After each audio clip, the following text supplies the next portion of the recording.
Škaj, ni problem substanca, problem je človek. Ne pri nas, na Primorskem, ljudje, ribiči, kmetje, že zjutraj crnoč gara koživina, zvečer gre na briškolo in spije zraven 2-3 deci malvazije in drugi dan je spet na morju.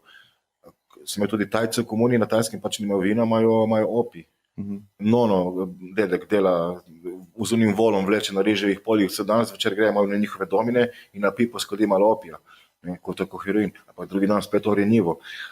On ima odnos do tega. Problem je, da mi nimamo odnosa, sploh mi kot zahodna civilizacija, in zato tudi, kar se tiče legalizacije, po mojem, je tako, da mi kot družba še zdaleč nismo pripravljeni sploh na kakšnokoli legalizacijo, s tem, da tle so spet pol dvojne interpretacije, trojne trava je zdravilna, ja, čaki malo, ima THC in ima CBD, katera trava bi bila legalizirana, ona domačica 1-2% THC ali te, ki imajo 20, 30, 450 procentov THC, kaj bomo zdaj? Bomo legalizirali 2%, ja, jaz bom še vedno kupoval, če ne trgu tisto 30, kaj če mi mi ne zna, več nič nočem, ne, se pravi, tle je toliko enih stvari še v ozadju, s tem, da se pa to, danes je tako vsi so trava zdravi, ne, ja, odvisno kaj, ne. Jaz se čisto strinjam s tabo, da preveč na lahko vzemamo sploh travo zdaj, ne.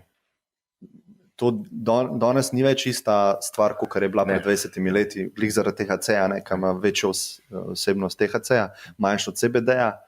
In to je že tako, če kdaj kdo probo, a ne, pravo travo zdaj, kaj je. To ni lahka droga, to ni to je hujše kot ripi, ko so bili včasih. To so zelo. Ko sem prej vprašal, čisto na začetku si rekel, tudi te psihične bolezni so stigmatizirane. Koliko je porast, včasih komuna ni imela, mi imamo zdaj tudi v Sostrem zavod Pelikr, imamo komuno za dvojne diagnoze, kjer je poleg odvisnosti so prišle tudi psihične bolezni, ki jih prej ni bilo, so prišle zaradi uživanja droge, katere, zaradi heroina, ne, zaradi trave.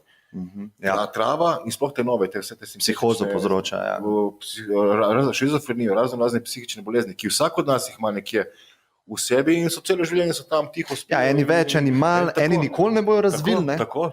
Ampak mislim, da je dokazano, da če imaš tendenco, da je to blizu, da trava spodbudi. Seveda ti bo spotencirala normalno. In pri enih, ko nehaš kaditi, oziroma z nekimi tabletami pol to regredira, pri nekateri pa stane celo življenje. Sem imel take primere že, da sem videl, bi mama pripelje sina na razgovor 16 let, sploh ker so to vse mladoletni, kjer se možgani še razvijajo, kjer te možganski končiči, ko to kuriš s temi koncentracijami THC, se to ne obnavlja, žal, to se skuri.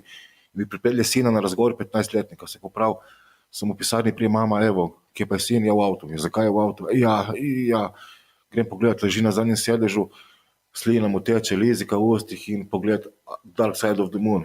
Ga ni več tukaj. On je odplaval in ne pomaga več komuna, tableta, nič, je končal 15 let. 15 let. Ne govorimo o teh novih vseh teh, jaz jih niti ne poznam toliko, o teh sintetičnih drogah in to ta dark net, ki te mulci vladajo v nulo, ki ti pač naroči, samo moraš imeti malo v glavi, da preko... Dobro, ne bom govoril, da se ne bom promoviral. Ja, tako. To se jaz strinjam, ampak bi vsem mogoče ločil od tega, a je neki, mogoče bi te problemi, ki smo jo za travo opisala, mogoče menim, da bi dekriminalizacija ali pa legalizacija mogoče glih rešila, ne? Ker ti bi lahko imel, ti kupiš travo, ali pa nekdo ti jo da, ti nimaš pojma, koliko je to močno. Ker je črni trg. Ja. Ti, če imaš neko kontrolo, mi nimamo niti statistik, koliko mladih vzema kaj. To so neke ocene. Ne? Tako bi lahko mi dosti bolj vedeli, kaj se dogaja dejansko v družbi, pa kaj se vzema, pa tudi uporabniki bi lahko vedeli, kaj vzemajo. Ne? Zdaj pa, kaj se lahko greva v pravico posameznika, da si sam zbere, recimo, če neka odrasla oseba, pa reče, jaz želim travo kaditi, ki si jo sam, ne vem, doma posadim. Ja. Zdaj pa pride država, pa reče, ne, ti tega ne smeš delati. Ne? Zdaj je pravica posameznika spet. Ne? Spet dajemo odgovornost na državo oziroma na zakone. Ne? Mogoče pa res, da nismo še zreli. Mislim, da ne. Mislim, to je tako težko bilo kontrolirati. Že tako veš, kakšne bučke. Frizer mora tehtati lase, ki na koncu leta koliko bioloških odpadkov bo imel las, bo plačal, ko mislim, kak imamo. Zdaj, jaz imam pravico, jaz sem sadil svojo travo. Ne? No, to sem dal en tak najbolj light primer. Imam pravico. Ampak pravico bi imel tudi mogoče, ne vem, heroin si, ne vem. Ampak bom imel res samo zase, bom to tudi še prodajal naprej. Ne, sem zase. Vem. A ja, govoriš, če bom proizvajal travo. Ja. Taka kupa ne, ima tudi odgovornost. On ima odgovornost na sebi, da je on kupil. Vem. Ampak se mi zdi, da kot družba smo sploh zdaj, da smo tako neodgovorni.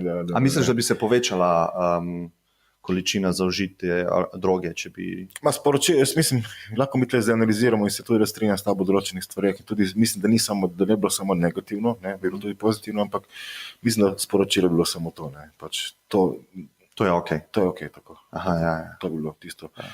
Na Portugalskem skozi svojo pamet, jaz gledam skozi svojo pamet, ko sem imel tam, ko sem bil v osnovni šoli, srednji šoli. Ne govorimo o srednji, govorimo o osnovni šoli, ker v srednji šoli so že druge, zdaj že tudi ta starost pada, zelo drastično pada.